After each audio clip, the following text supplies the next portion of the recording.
Yeah, it looks like people are coming on. Good, we have everybody's getting logged on. So we have a good crowd coming in. So I guess it is noon, so we can get started as people are still logging on. But thank you so much, everyone, for being here today, for logging on over your lunch break. My name is Kit Tovar Jensen. I am the staff attorney at the Center for Ag Law and Tax, and I coordinate the Beginning Farmer Center. I have here with me Jennifer Savitz and a few of the staff from the ABD, so they're going to be talking to you today. Before we do get started, though, I did just want to do a few tech overview about the different things we have going on here if you haven't used GoToWebinar before. So GoToWebinar, there is a function to ask questions. So we have people who, all the attendees today, you guys are going to be muted, so we won't be able to hear you. Hopefully you can hear us though, but you're going to be muted. So the best way to talk to us, talk to the speakers, is through that chat box. If you see at the bottom of Lisa's screen, there is this little blue snowflake or flower looking logo. That is the GoToWebinar button, yes, and that, if you click that up, you will you should be able to see a question box, different things like that. It's a gray panel with an orange box and a white arrow. I guess that needs to be pointing right. Sometimes there's some confusion on that, but please ask questions. We're going to discuss them all at the end. We'll let the ABD staff get through their presentation, and then we'll have questions at the end. But the questions are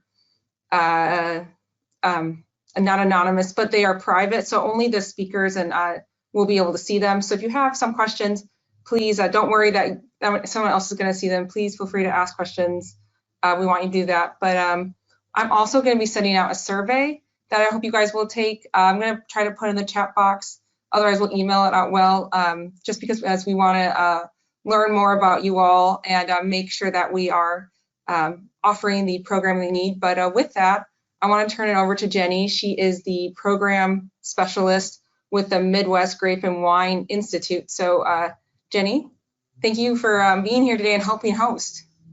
Thanks. Yeah, thanks a lot to Kit and also to ABD for helping put this together for our native Iowa wineries. With the year end approaching and the new electronic system, we just thought it would be a really great idea to get a little update and some kind of a demo how-to from the Iowa ABD, just on some tips and pointers on how to make sure you're successful in reporting and in compliance for your tax reporting. So we want to go ahead and get started to give ABD staff as much time as they can to present the information. So I'm going to introduce Lisa Bertram first, Chief Financial Officer with ABD. We'll also have Keely Smith, an accounting technician with the ABD. Chuck Crabtree, the manufacturing unit lead. Awesome, there's Chuck, hello. And then also some supporting staff we have today is Lolani Lekis, the Bureau Chief of Administrative Affairs, and then also Sheila Warwick from the manufacturing unit. So with that, I will turn it over to the folks at ABD, and be sure participants to type in those questions as you have them, and then at the end we will go through them. Thanks. Thank you, Jennifer. Thank you, Kit. Can you guys hear me okay? All right, great. So first of all, thank you for the opportunity to share some of our information on tax reporting with everyone on the call. Last year, we made a fundamental change to our licensing program. So we used to have a e-licensing with our licensing. We did all licensing and tax reporting in that system. Last April, we launched for all licensees a new system called eLAPS. So it was the electronic licensing and permitting system. It's based in Salesforce, and any of you that have used it already, it is a lot different than the old system. We did make some fundamental changes to the way that you all do your tax reporting. In the old system, we asked you to input pack sizes, and then we calculated gallons based on that. In the new system, we wanted to streamline reporting, and so we're asking you to enter total gallons in some different categories. And then we also streamline the report so that all the tax filers within the system have the same reports to file. So with that, I'm going to kind of give you a brief introduction on where to find some information. If you go to our website, so abd.iowa.gov, this is our homepage.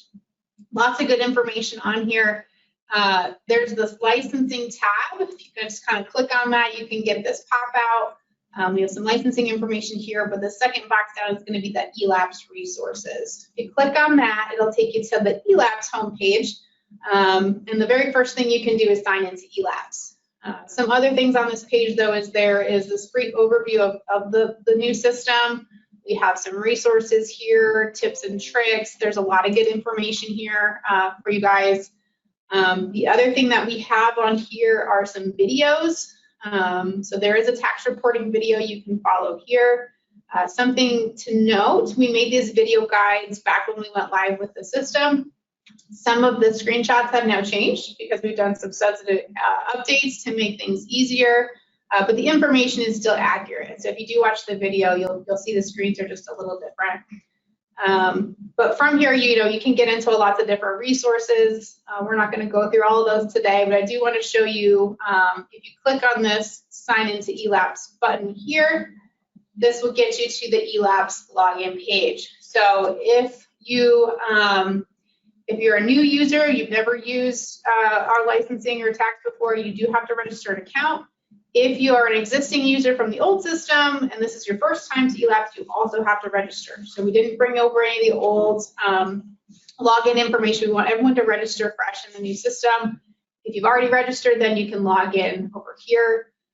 One thing to note with registration, when you do register, if you're not an owner, right? So if you are a winery that has like an accountant or somebody else that does your tax reporting for you, they can register as not an owner and then be linked to your account. And then you as the owner of the winery, you can, through your own licensing, can get into your account and then add them, and there's an account management that goes along with that. So just keep that in mind as you're registering and getting in.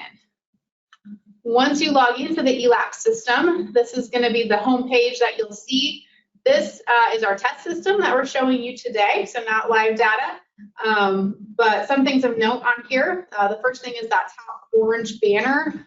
We like to put information out there for you guys, so if there's anything new that we want you to know, it'll be up there. You can see this one's back from October, but that's kind of where we put things for all licensees. As far as the actual homepage goes, there's an action list, which some of you may be familiar with from the old system. There's also this navigation pane along the left-hand side, and this is really what's going to get you around the system fairly easily. Under permits, there's a couple different sections. So we've got permits. This is where, again, your action list is here, your renewals. If you have any outstanding payments, you can view or print your licenses here as well. If you scroll down, though, it's your company area. So this is, again, where that access management is, your refunds, tax reporting, which we'll go through today, and shipping. And there's this other section down here for your profile, logout, and some general reporting in the public database. So what we're going to focus on today is tax reporting. So anyone that has a WAN license that's active in the system will have a tax report generated for them. When you click on tax reporting, this is kind of your tax reporting home screen here. And as you can see, there's a pending and a submitted. There's also this search field here. So if you have multiple license numbers or you've done a lot of reporting, you can search specifically for a certain report. But essentially, pending is going to be any of your new reports or any of your draft reports. And those are reports that you've already started but haven't finished. And then on the submitted, if you click on that, it's going to show you either submitted or amended reports. So anything that you've fully submitted and paid for is going to be in this area here. And so with that, I'm going to turn it over to Keely Smith, who's going to show you how to walk through a application or a tax report submission and payment. Thanks, Keely. How do I get back to on the top? Go to home. Good. Yep. Okay. All right, so first I would like to mention that tax reports are generated on the first day of the month. Upon generation of a tax report, an email is sent out to licensees to notify them that a tax report is ready for them to file. So as Lisa previously mentioned, once you're logged into eLAPS, you will click on the tax reporting tab on the left-hand side. And then to complete a report, we're going to go to pending. And as you can see, there's several reports here to be completed. This is just a test site to use for this demonstration. So we're first going to complete the October report. As you can see, it's a new report. We're going to click on edit. Your starting inventory should automatically populate from the previous report's ending inventory, but it's always good practice to double check the beginning inventory to be sure it is indeed correct. The only time this will not auto-populate is if you were late completing your previous month's report. And if this is the case, you should be able to enter the beginning inventory when you complete your tax report. The starting inventory on this report is already entered and it is correct. So I'm going to go through and complete some other values.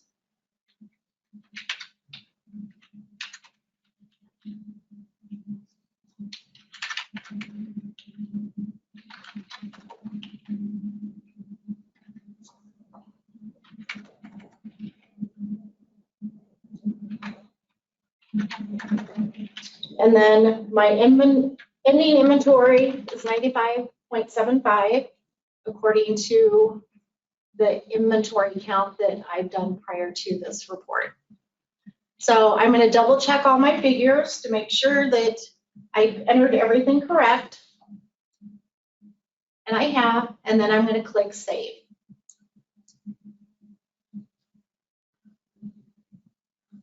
This is going to take you to the report detail, and the upper part of this page is all the values that you've just entered.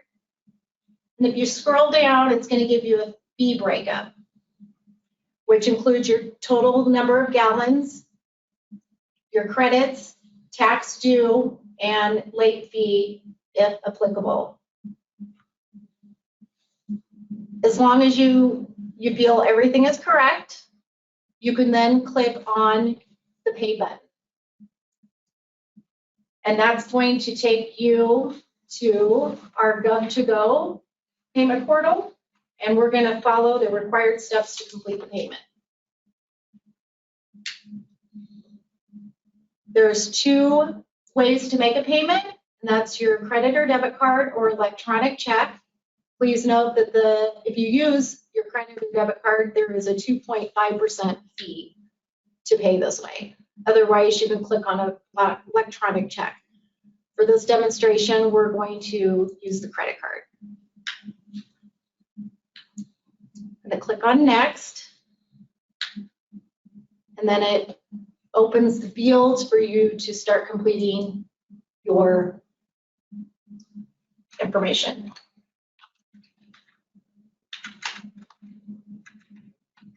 Whoops. I'll just enter dough twice.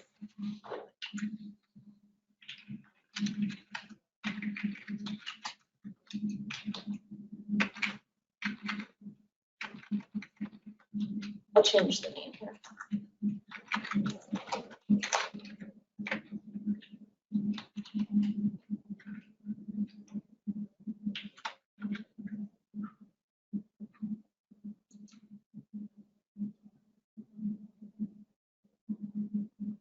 Great. As long as everything's correct, we're going to click on next and then enter our credit card information.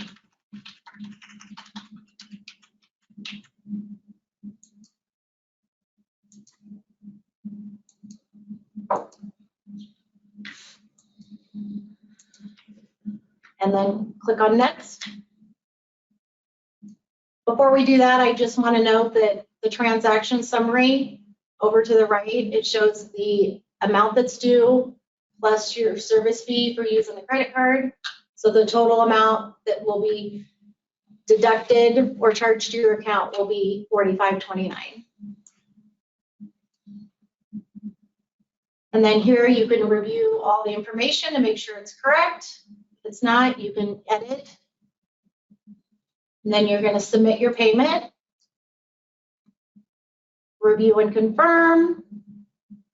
the amount's correct, last 4 digits of the credit card number, click on OK.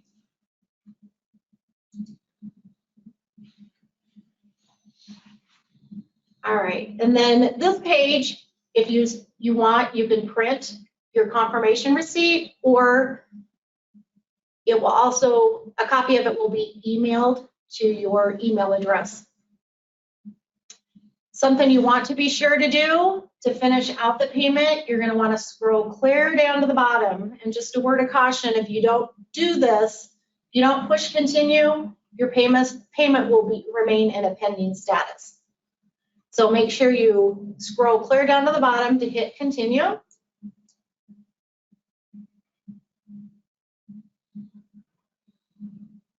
And then you will be directed back to the home page. And if you go to the left side of your home screen, click on tax reporting, you're going to see that the October report is no longer in your submitted, in your pending, but is now in your submitted folder. So your payment, your report has been submitted successfully.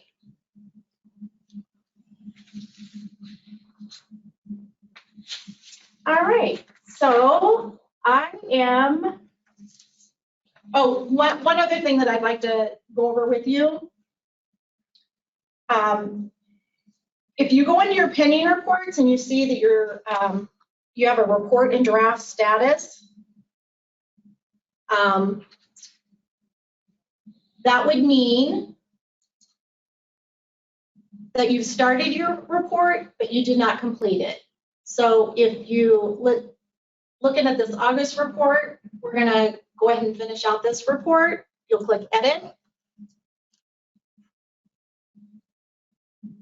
and double check that the previous values that you've entered are correct and click on save.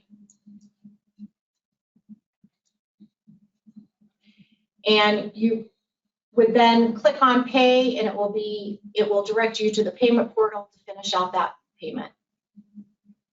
We won't do that since we've done that previously on the October report.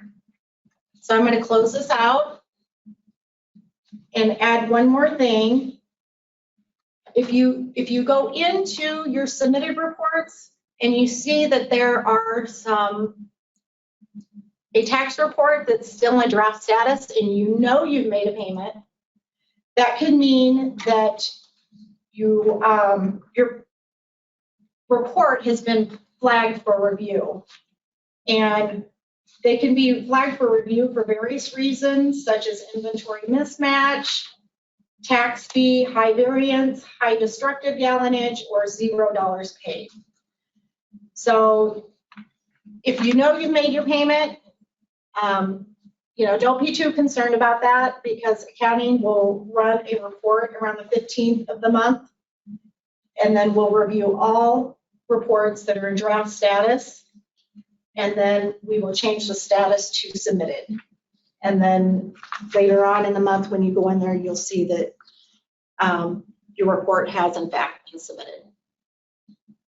I'm going to direct you over to Chuck Crabtree now, and he's going to add some additional information to the tax reports. Thank you, Keely. What we're going to do now is when Keely basically showed you how to walk through the application or the tax report, but she didn't go into any detail about what goes into each one of those boxes of the tax report. So I'm going to walk through each one of the boxes. I think they're on the screen now. So I'm going to walk through each one and give you kind of an overview of what kinds of gallonages go in each one of these boxes. Before I do that, I want to make sure one thing's really clear. When we talk about tax exempt, and especially when we talk about tax exempt on these tax reports, we're talking about tax exempt from having to pay the wine gallonage tax. We're not talking about tax exempt from having to pay sales tax. That's a different thing. So we're focusing here on the wine gallonage tax, and I'll mention that again later when we talk about retail sales. So just want to make sure everybody's clear on that. We don't have any control over the sales tax, so that's not us. So let's start with this starting inventory in gallons box. So first of all, we need to define what is inventory. So inventory means finished product, ready to be sold, either at wholesale or at retail. So this is finished product. This includes gallons of finished product that's bottled, kegged, boxed, canned, etc. Anything where it's ready to be sold. I put box because you can get wine in a box. Who knows? And in your inventory at the beginning of the first day of the month, that's what you put in. So at the first day of the month, that's your inventory of your finished product. It should be the same as the ending inventory of the previous month. Again, Keely mentioned that it carries over. If you're up to date on your reports, that should autofill. Just check it to make sure it's right. If it doesn't autofill, you can put it in. These gallons do not include gallons that are still in your tanks, fermenting or finishing, because those gallons are not ready to sell yet. So do not include in-process gallons in your inventory. Just want to make sure that's really clear. The next box, the total number of gallons purchased or produced, is actually pretty self-explanatory.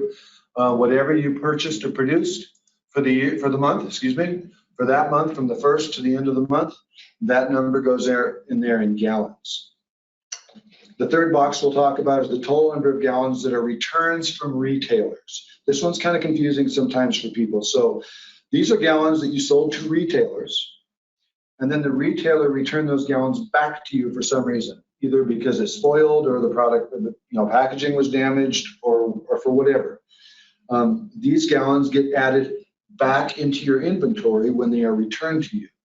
So these gallons are processed as a return credit since you already paid the taxes on those gallons. When you sold them to the retailer, you paid your $1.75 a gallon tax. So when the retailer returns them to you, you don't want to have to pay that tax on those gallons again, so it's credited to you on your tax report. For example, if you sell 10 gallons to Casey's in March and paid the tax, and Casey's returned 10 gallons to you in April and said there's something wrong with it, your April report should specify 10 gallons returned from retailer, and a total of $17.50 will be credited to your April tax report. So we just want to make sure what that number is for. Most of the months, that'll probably be zero. But just in case you do get some returns, that's where it goes. The fourth box, the total number of gallons that are tax exempt to Iowa wholesalers. Now, in the previous e-licensing system, we always asked you how many gallons are taxable. I mean, you actually filled that out, how many gallons you pay tax on. You don't enter that number anymore, and a lot of wineries, I think, are kind of confused, and they think they put that number in here. But these are gallons that you sell to an Iowa wholesaler or a distributor. So if you're a self-distributor, if you're doing all of your distribution to all of your little retail shops, this number will always be zero because you don't have a distributor. If you do use a distributor, the gallons sold to them are tax exempt. Your distributor will pay the tax when your distributor sells your wine to the retailer. So you don't pay the tax on it if you sell it to your distributor. So anything you sell to your wholesaler / distributor goes here. The next box, the total number of gallons that are tax exempt to out-of-state wholesalers. This is pretty explanatory. If you sell wine out of state to an out-of-state wholesaler, those are the gallons that go in here. The other thing that goes in here is if you use a company to direct ship your wine. For example, I'm going to use just an example of wine.com. They do a lot of shipments of wine to individuals. If you sell your wine to wine.com and they direct ship it to people, then you need to put those gallons that you might call your direct shipping, but they're actually doing the direct shipping for you. You need to enter the gallons that you sell to them as out-of-state wholesale sales because you don't want to be taxed on those. Wine.com will pay the tax when they file their direct shipping report with us. The next box is the number of gallons that are tax exempt retail sales. In this case, retail sales, and I'm going to say this again, these are tax exempt from wine gallonage tax. They're not exempt from sales tax. So just want to make that clear here. But the tax exempt retail sales are gallons sold at any of the winery's retail locations. So that includes bottles of wine sold at the winery. If you have a Class C native wine permit, it also includes any wine you sell by the glass at the winery. It includes, it should also include any gallons shipped directly to customers by wineries that hold direct shipper's permit. So if you're a direct shipper and you're not using another company to do your shipping, if you're shipping directly out of your winery to individual customers with a direct shipper's license, direct shipper's permit, excuse me, then those gallons go in here because that's a retail sales made at the winery. The next box, total number of other tax exempt gallons, breakage and destruction. So this includes gallons that were lost after they have been added to your inventory. So this is lost finished product. This does not include gallons lost during the production of the wine, manufacturing losses. So anything that you have a pallet of bottles and you're moving it with a forklift and that whole pallet tips over and they all break. Well, those bottles were added to your inventory when you put them in there, and now you've lost them. You shouldn't have to pay tax on those because you haven't been able to, you can't sell them. So this also includes gallons used for tastings that were provided free of charge at the winery or the winery's other retail locations. If you charge for your tastings, those gallons should be included under tax-exempt retail sales by the winery, not under breakage and destruction. That needs to go, because if you charge for your tastings, that's a retail sale. So that needs to go under retail sales. It also includes gallons used by the family. This does not include samples. So samples as defined are whole bottles of wine. I'm assuming everybody's in bottles right now. That's not necessarily true, but I'm going to use that as an example. Entire original packaging of wine, so that would be bottles that are given to retailers for them to sample your product. These are not tastings. Tastings are given to the public. Samples are given to retailers. So if you give wine out to a retailer so that they can sample your product and decide whether they want to carry your product, that's a sample. That does not go in here. Those are actually taxable gallons. So finally, the ending inventory in gallons is pretty much as described. Inventory, again, means your finished product. Don't include any product that's in tanks. It includes gallons of finished wine in your inventory at the end of the last day of the month. This should be the starting inventory for the following month. And ending inventories, just as a plug for good manufacturing practice here, is ending inventories for the end of the month should always be a physical count. You really ought to go into your winery and your storage area and do a count of how many cases or bottles of wine you have in your inventory. You'd be amazed how often it doesn't match if you just calculate it by what you think you sold. Plus, if something gets stolen, you never know it if you don't go count. So you need to do a physical count at least month to month. It will really keep your records tight. So, well, that's a walkthrough. I'm sure that generated some questions and we'll talk about later, but I'm going to pass it back to Keely and she's going to talk about how to amend a report. I'm sorry, I forgot something. Yes, thank you. I have one more thing to talk about. How are those taxable gallons calculated off the report? So there's a graph up on the screen. I hope you guys can see it. It might be a little bit small, but basically it's the same tax report that we just went through with all the boxes. And basically, if you look at the three boxes that are circled in red, and if you add those all together, those are your finished gallons available for the month. Those are finished gallons available for the month. If you take the blue squares, and there's 4 boxes there, those are all tax exempt. So if you add all those together, you get gallons removed that are tax exempt. gallons removed from your winery that you don't have to pay taxes on. And then the last one is the green is the end inventory. That goes down here too. So the formula basically is you take your finished gallons, which is the red, you subtract your exempt gallons, you subtract your ending inventory, and you come up with how many gallons are taxable. The system calculates that number. So you're actually not ever entering what you owe taxes on. The system's going to look at your numbers and calculate how many taxable gallons are there and what you owe in terms of gallons. So now I'm going to pass it off to Keely. She's going to talk about amending in her report in case and when you eventually mess one up. So Keely.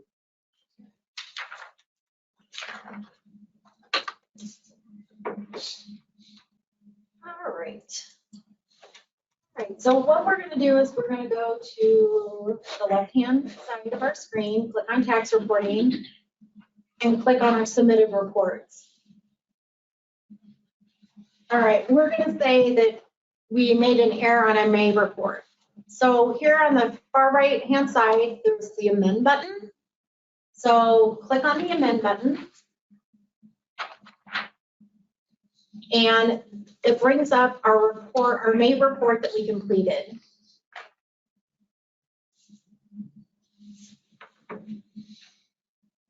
All right, so on this particular report, we're going to correct the total number of gallons that are tax-exempt retail sales. I messed up on that amount, so I am going to click on that box.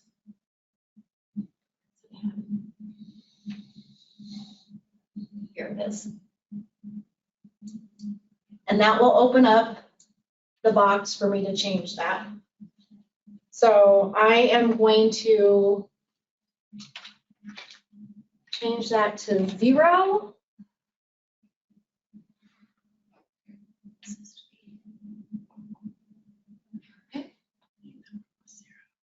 It was 0 before? Okay. Well, how did that happen? Okay. All right. Maybe this isn't going to be a good one to do. You can edit any other field. Yeah. All right, so we're not going to edit this field because there was supposed to be an amount in there.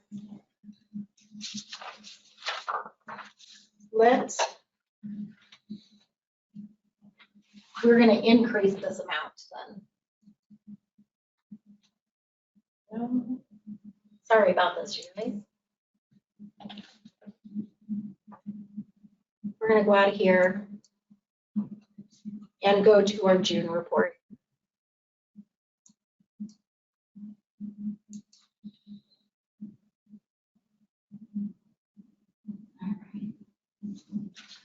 Oh, I think what I did. Yeah, it's there. Okay, so we're going to amend the June report. And we're going to go to our tax-exempt to out-of-state wholesalers. And we're going to increase this to 30. And the rest of the figures were correct. So I'm going to click on save.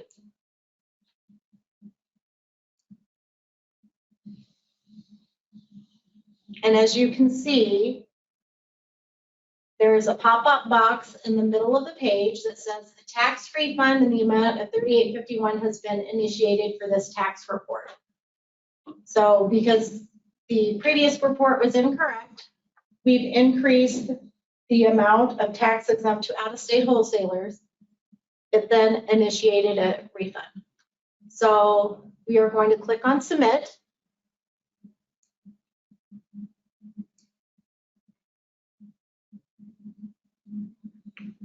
And then go back to our home page.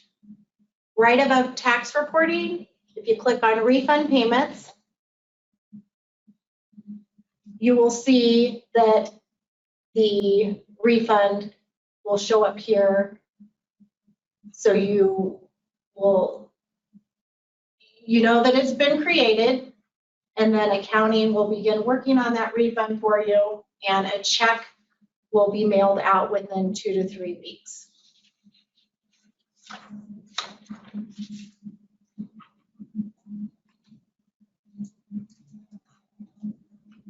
All right, so let's, we're going to say that, we're going to go to our submitted. We're going to amend this report here.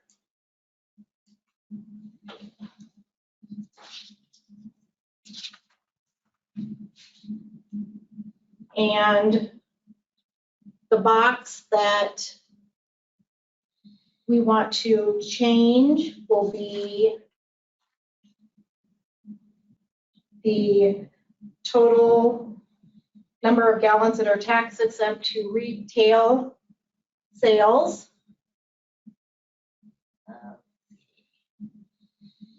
Hard for me to see. Right there. This one? Down one. Down one. That's it. No, that's not it. No, I'm looking for the total number of gallons that are tax exempt retail. You were right sales. first. Okay. So I'm going to change this to 0.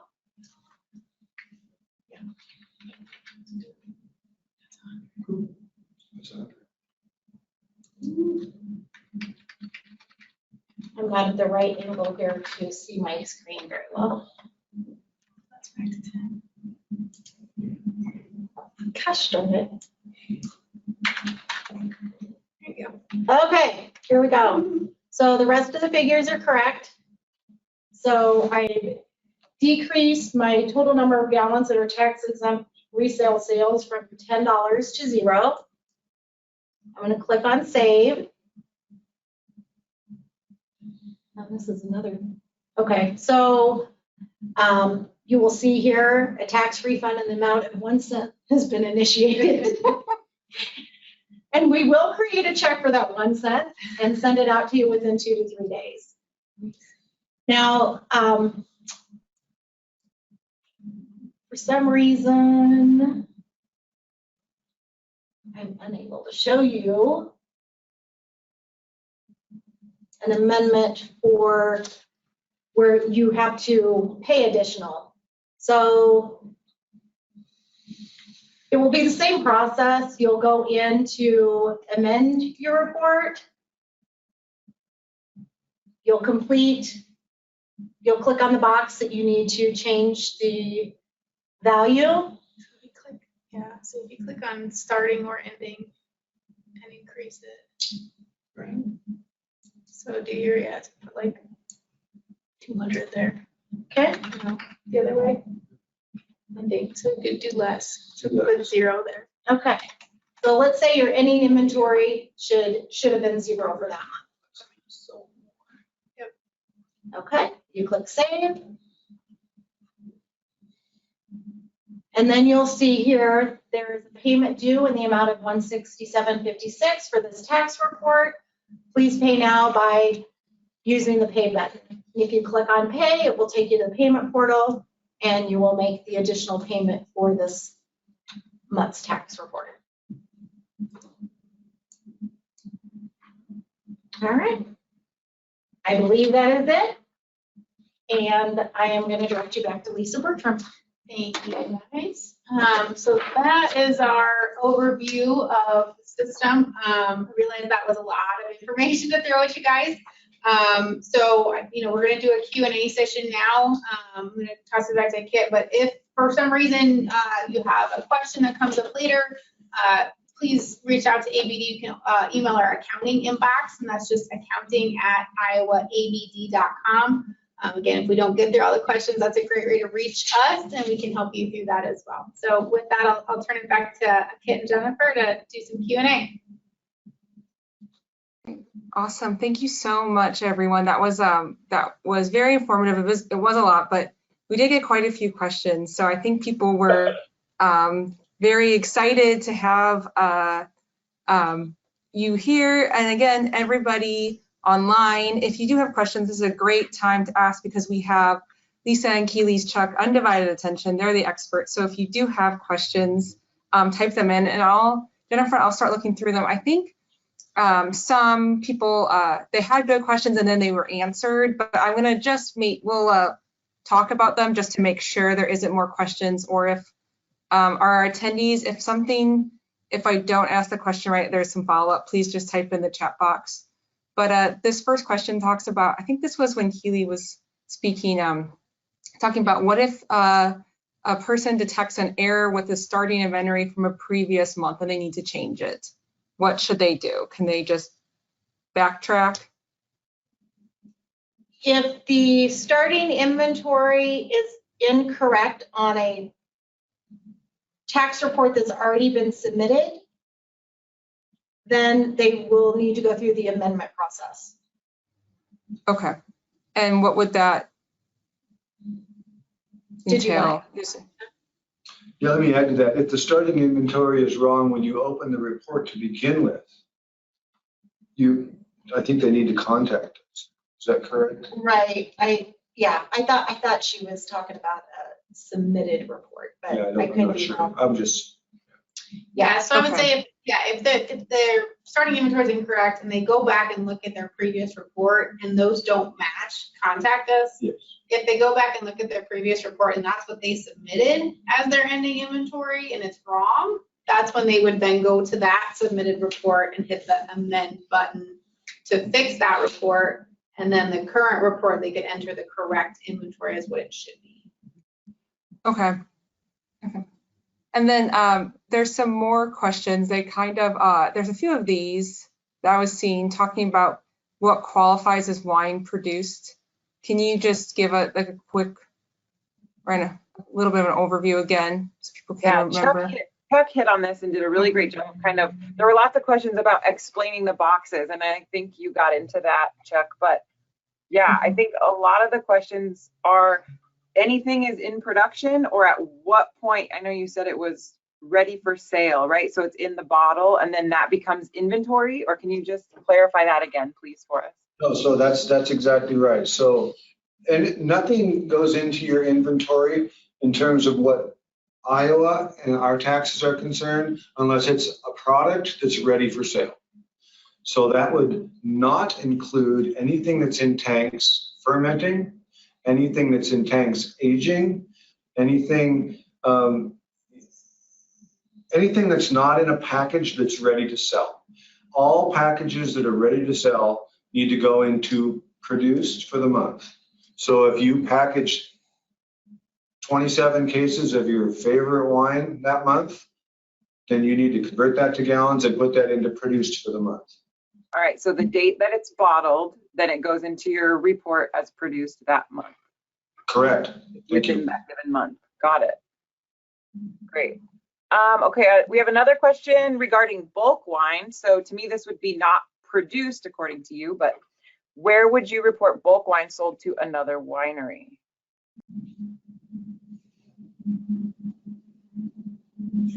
That's the next That, you want to do that, Lisa? So I think this refers to if a winery is selling its wine to another winery, that is going to be the WAN license of the producing winery, selling it to the WCN of the purchasing winery.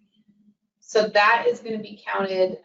So the winery that's selling it puts that under, what is that? That would be under, so the winery that's selling it would be a retail sale. Retail sale, yeah. But, so they're selling to a retailer. Yeah, because technically. They don't put that anywhere. That becomes a tax. Okay, so technically that second winery, they're purchasing it with their WCN license, which is where they would purchase it and then sell it on site. But I think the question is non-packaged wine. Not produced yet. Non-packaged wine being sold in I don't know, what do you have it in, big jugs or great big, buckets? You're selling it to another winery to do something with. That would be wine transferred in bond from one winery to another. That would be a wholesale. That would be a wholesale to wholesale transactions, so that those gallons would go. Of course, they're not. They didn't make it into your inventory. We'll have to talk about that. I think, yeah, the distinction is it ready to go wine that's in like a barrel that some other winery is using as an ingredient that you haven't reported as sellable wine, or is it from the winery to another winery to be used on site as sales? So there's some distinctions there. We would have to ask more questions about that. Okay. Yeah, a follow-up question by the same person here is, does the inventory equals finished product concept represent a change in the ABD definition of inventory? And if so, why the change? No, it's always been like that. And I think that question is probably coming because some wineries, and we found this out in the last couple months, have been reporting gallons that they have in their tanks. And so we worked with a couple of them, we've got that cleared up. But that's kind of how the TTB has the reporting done, but that's not how we do it in Iowa, because we're just concerned about sales of product, it's finished product. Okay.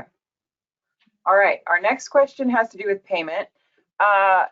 Will the new eLAPS system store our payment information like the old system? Currently, we enter it each month. Yeah, so we are not storing any account information for any entities. One, if you change your account information, you don't have to change it with us. And then two, for security reasons, we're not storing big account numbers. So no, we will not be storing your data, any of your payment data within our system. Okay. All right, so for those new to a process, next question is, how do you determine that starting inventory? Or would your first report have none? Yeah, if you're a brand new winery and you're new to reporting, your starting inventory will be 0. So the intent there is that you started literally at the beginning, so it should be 0. And anything that you then produced and gotten to that finished state, then you would add that as your inventory. Okay, this next question is long, and I think parts of it have been answered. So let me look through here quickly. Yeah, there's a lot of questions about produced wine. Yeah, I think that's one of the big questions. Okay, under what category do you classify wine used by family, or counting partial bottles at close of the evening? I assume this means from the tasting room. So used by family would be under the total number of other tax exempt gallons. That would be used by family. So those become tax exempt. And then what was the next question? Where do you count partial bottles at the close of an evening? I'm assuming this means in the tasting room where it's opened and it's not. So you've been providing tastings to people, and then you have a partial bottle left. What are you supposed to do with the partial bottle? I assume that's what they mean. They say, how do you count that? Yeah. Or if it's sent home with the staff, that's what let's say it's sent home with staff, or what, I guess, is there something they should be doing? Anything like that. Well, I think the partial bottle, since you can't sell it anymore and it was a part of your tasting, should go where you would put tastings. The whole bottle probably goes there. As far as whether it should be sent home from staff, I'm not. Yeah. So that's in that other tax-exempt gallons, and yeah, you would want to just the whole bottle. Tax-exempt the entire bottle. Correct. On your report instead of trying to figure out fractions of bottles. Because yeah, once it's open, you can't sell it.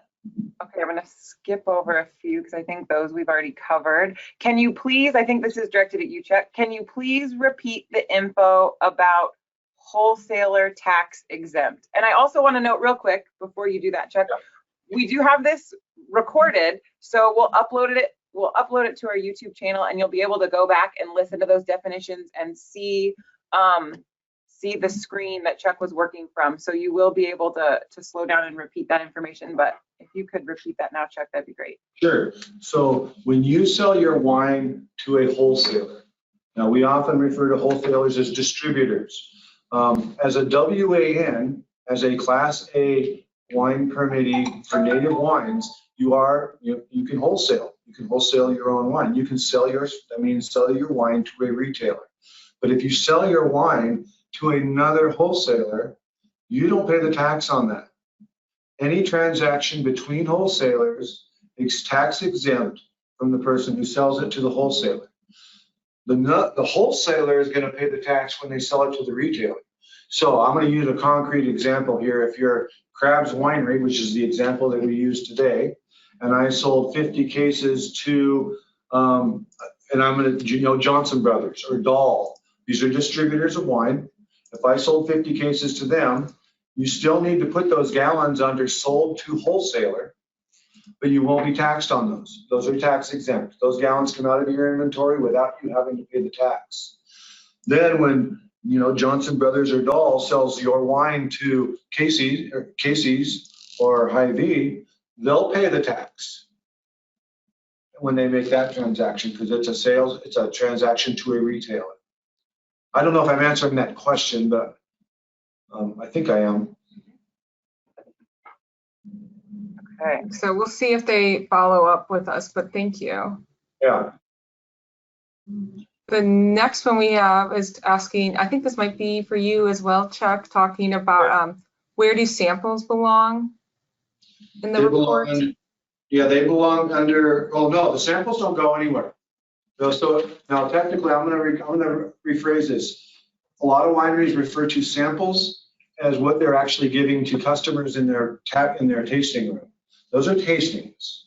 Samples are whole bottles given to retailers. Whole bottles given to retailers are taxed. Those gallons don't go anywhere. So if they mean when they say samples, they mean where do I put the bottles that I give to Hy-Vee or I gave to Hy-Vee so they could determine whether they wanted to carry my product. Those gallons don't go anywhere. Those will come out in your taxable gallons calculations. But if you're talking about tastings, if you're talking about what you gave to customers in your tasting room, those go under the box that's titled total number of other tax exempt gallons. Okay, So, and I guess the question was about your definition of samples. So Okay. I think that was perfect. So I think that answers it. So thank you. Okay, where do farmers market sales fall in this? Is that considered an offsite location? So the gallons are exempt. So that's correct. So that would be retail sales by the winery that are tax exempt. Okay. Another scenario, where do we report gallons sold to Illinois retailers through self-distribution? Illinois retailers or wholesalers? This says Illinois retailers through self-distribution. Those sales should be being made to a wholesaler in Illinois, not to a retailer. Yeah, they need to find a wholesaler in Illinois to sell those to. If they're doing that, that's not the way to do it. That's okay. The follow-up says we have a self-distribution license in Illinois.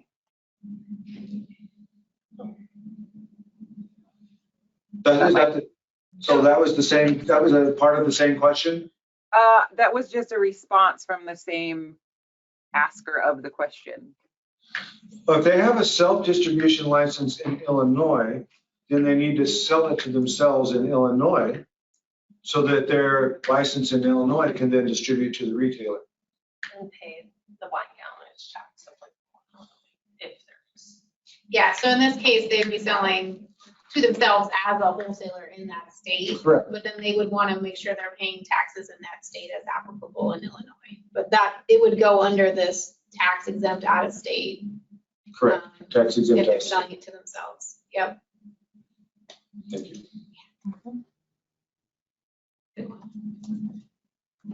It's a good question. We have a few more. Another one about making amendments, or if they need to make an adjustment on starting inventory based on the definitions they learned today? How do they make adjustments? And that's when do they just amend the report, correct it and correct the inventory, or do they need to contact you to get that corrected?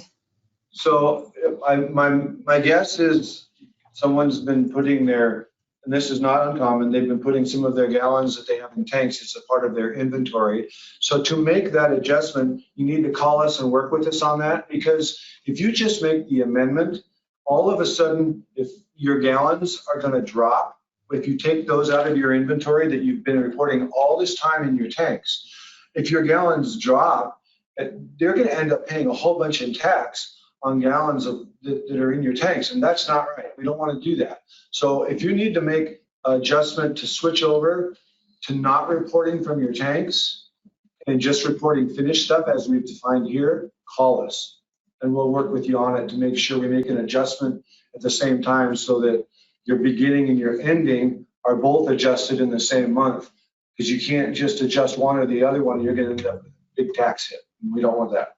Yeah, and you could also get into the situation where, you know, if you're going back years, you're trying to amend every month's report on and on. So We don't want you doing that. Right, exactly. So if it's going to be an ordeal, right, or it's a big change, yeah, please give us a call and we'll work you through that. Very good to know. All right, Chuck, there's been a couple calls for requests for you to share the definitions of the report boxes. So So we have a document here. I knew that was coming. Yeah. So after this call, I can probably just send this to Kit and you, Jennifer, this definition sheet that we have, and then you can provide it out to anyone who asks. Really, it's a great information sheet. It's got really good definitions on it. wonderful. Okay. I'm trying to skip back down through here. Kit, if you find one that hasn't been answered, go for it. Okay, here's one that, because as we're ending, coming up to 1 o'clock, question about if I donate a bottle of wine, where do I report that?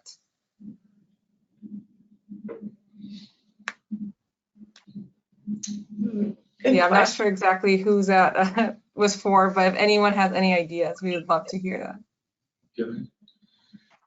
So it's the wine manufacturer that's donating the bottle from the manufacturer's license, is that correct?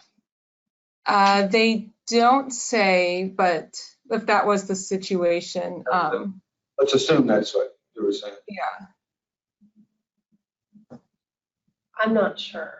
So I guess it depends on who it's going to, right? So It says if a retail winery donates to a fundraiser event, they have a more specific situation now, okay.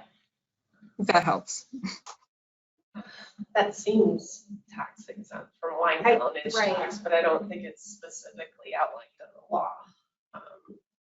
It's similar to like used by family in a way, because they're not selling it, right? And in that case, it would go to other tax exempt gallons, right? So if they're donating it, they're not actually selling it by retail.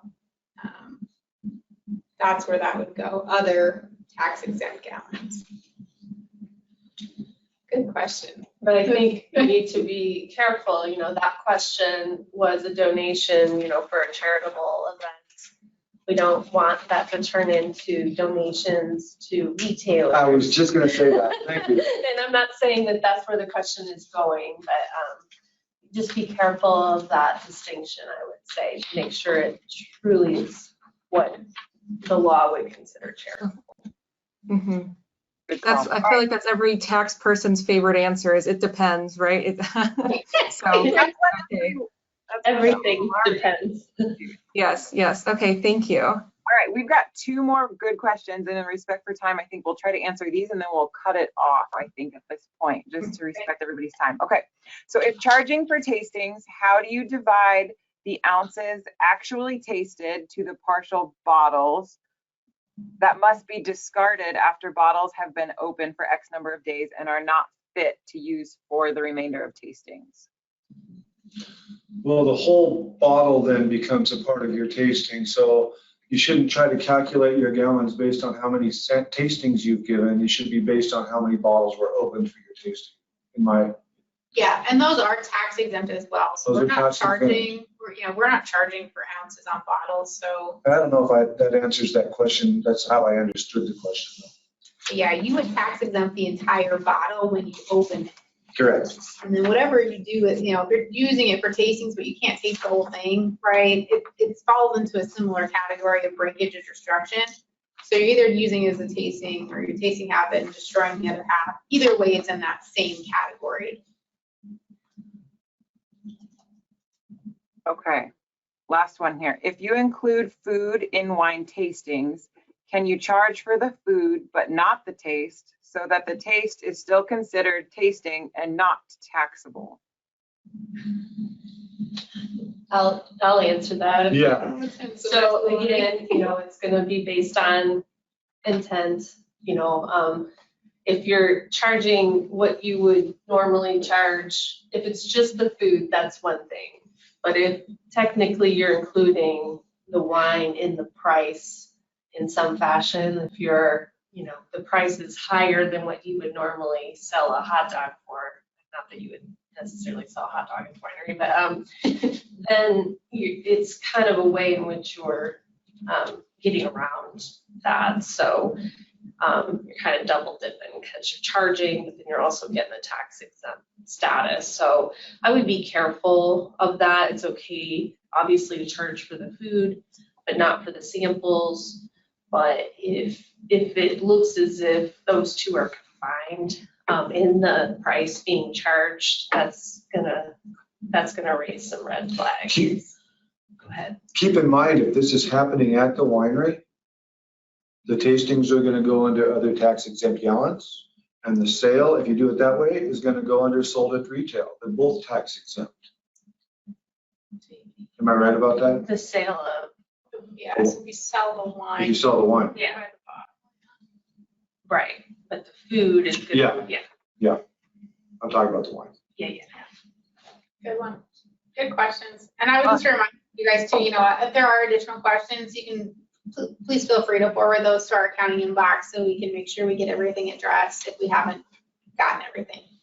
To the accounting email you said, Lisa?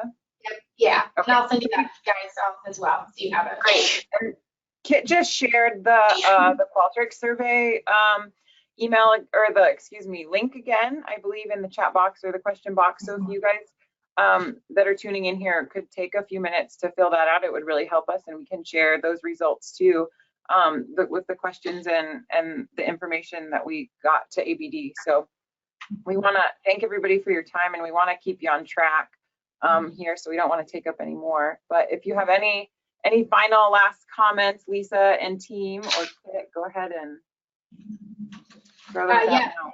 Yeah, I just want to say thank you for the opportunity. We're here to help people with compliance and make sure people are reporting. And so anything that we can do to help people get on the right track, make sure you're reporting correctly, keep you in compliance, that's what we're here for. So feel free to reach out to us. We're here to help. And again, we like compliance. So we'll be providing some resources back to this team, and they can shoot those out to all of you. We'd also like to, put some of this information out to anybody that wants it. So just thank you for the opportunity, and we're here to help when you need us. Mm-hmm. Yeah, thank you so much, everyone. We really appreciate your expertise coming in here and presenting. I think the attendees were very happy. So we'll be following up everyone online. We're going to be sending out, or we'll have that recording available soon. Like Jenny said, please fill out the survey, but if you guys have any questions in the meantime, please let us know. So otherwise, thanks so much, everyone, and stay in touch. So thank you. Bye. Thank you. Thank you. Okay, thanks.